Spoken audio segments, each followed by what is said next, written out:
help me put your hands back and forth and together for Joe Luzzi. All right, how we doing tonight? Doing good? All right, good stuff. Welcome to Laughs. Check out the winter drink specials. They're pretty tasty.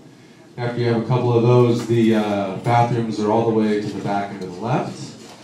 We don't need you screwing that up. If you notice the cards on your table, if you fill those out, you'll receive 6 free tickets for your birthday month. So yeah, all right. Give it up for that, huh? Yeah. So something kind of funny happened to me recently. My girlfriend went out of town for about a week, and anytime a pretty girl would be nice to me, I thought it was this big elaborate trap that my girlfriend had set. Like this girl, I was standing in line trying to get a sandwich, and this girl came up and stood next to me and said, "Ooh, the food smells great." I said, "Oh, so how do you know my girlfriend?" It's ridiculous. But yeah, I do some things that don't really make a lot of sense. Like I'll eat 9 candy bars and wash it down with a glass of almond milk because regular milk is bad for you. Yeah. Another weird thing I do is I can't sit on a toilet seat, everybody. Yeah, I choose to hover. Yeah. I hover in public, I hover at home. I've never actually sat on my own toilet seat in my own house. It's a sickness. But if anybody wants to have a wall sit competition, count me in. I was in the bathroom at work the other day, and I noticed that the roll of toilet paper was gone, but it was not replaced. I had to think, did this person's ass really only require the exact amount of toilet paper left on that roll? Or more likely, did they get what they could and didn't think that changing the roll was worth a little bit of poop in their pants? But you know what, to be fair, maybe they give them the benefit of the doubt, and maybe they saw that the roll was getting low and decided to live like a king with extra large folds and crumples until the whole thing was gone. But I don't think that happened. I think he's got a little bit of poop in his pants, everybody. Makes me mad. I get a little frustrated sometimes. Like in traffic, the guy who moves up at the red light 1 inch every 5 seconds, stopping and starting, making you think the light keeps turning green and distracting you from texting like everybody else at the red light. What's happening here? And this is the same asshole with the family cartoon car stickers, with one for each idiot parent, idiot child, idiot pet, dead idiot pet. I guess this is showing me how many orphans I'm gonna make after I sideswipe their car head first into a fucking telephone pole. I learned a lesson recently that you should never road rage without tinted windows. Here's what happened. I was riding down the street, and this guy was going really slow, so I didn't honk, I didn't flip him off. I very politely screamed obscenities in my car and just drove around it. Now, I got to the red light, and I just kind of feel that shit was about to go down. And sure enough, I look over, and this old man's in the middle of screaming at me. So I rolled the window down, and he says, "Saving a lot of time there, Big Mouth?" Big Mouth? Why are you calling me Big Mouth, sir? He goes, "Oh, you don't think I could see you mouthing the words F you back in your car?" I said, "No, actually, I didn't think you could see that at all. Checkmate. I got nothing." And I just drove off, and then I started thinking, now wait a minute.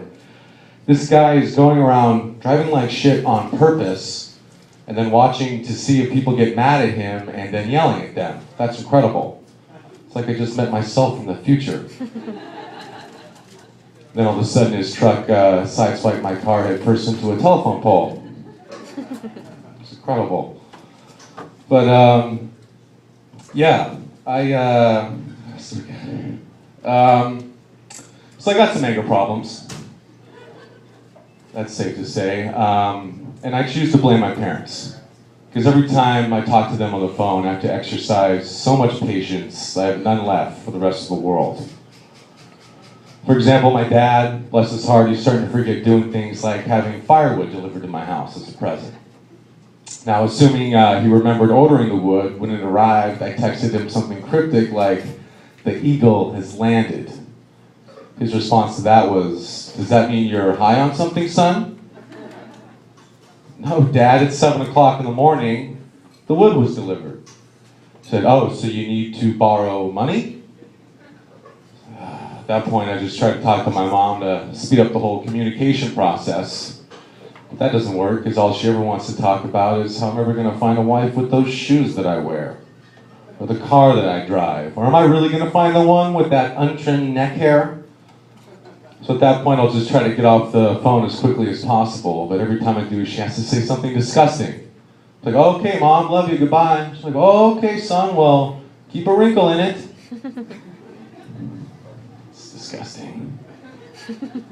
But therein lies the anger problem. Then I don't really have patience for anybody else. Like the old guys in the gym locker room who feel it's appropriate to blow dry their ball sack in front of everyone.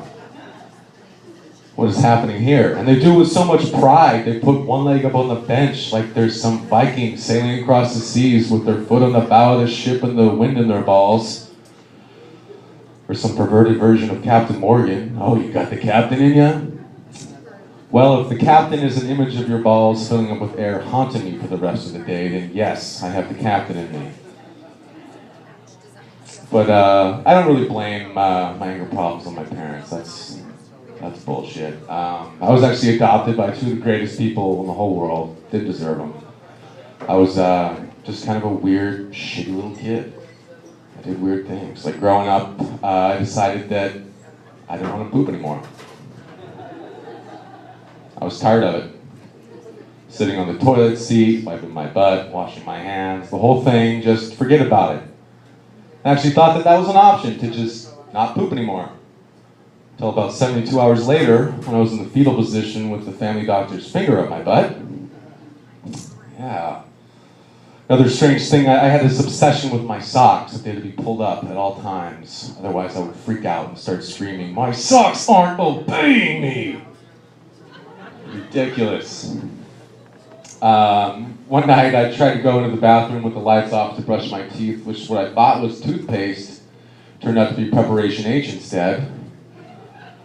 Yeah, so I turn the lights on now when I brush my teeth. Another strange thing I did growing up was I liked to practice wrestling moves on pillows. Yeah. And this one particular day I wanted to have this big finale with body slamming this pillow 20 feet out of a tree. So you get up 20 feet in the tree, branch breaks, I fall, break my arm, and get a concussion. Now at this point, if you're my parents, you gotta be thinking, we paid full price. For a kid that wrestles pillows and trees and loses.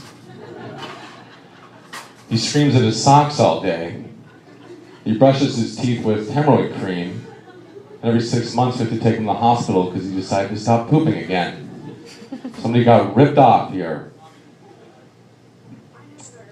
But yeah, growing up in my parents' house, I had a secret drawer.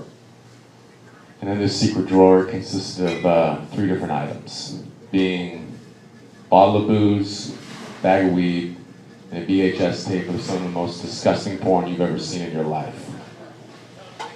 So I went out with some of my buddies, we had some of the booze, tasted really strong, didn't really do the trick. Had some of the weed, same things, didn't really do the trick at all. And then that night I got home, busted it, put in the old VHS tape, and it was in that moment that I realized that my parents had found my secret drawer, replaced the booze with vinegar, replaced the weed with lawnmower clippings, and recorded over the VHS tape with a 12-hour NASA launch video. And they didn't even say a word to me. I had to have the balls to go up to them, look them in the eye, and let them know that they know. But the most embarrassing part was about a week later when they caught me jerking off to NASA launch videos. You guys ready for a good show tonight? Yeah.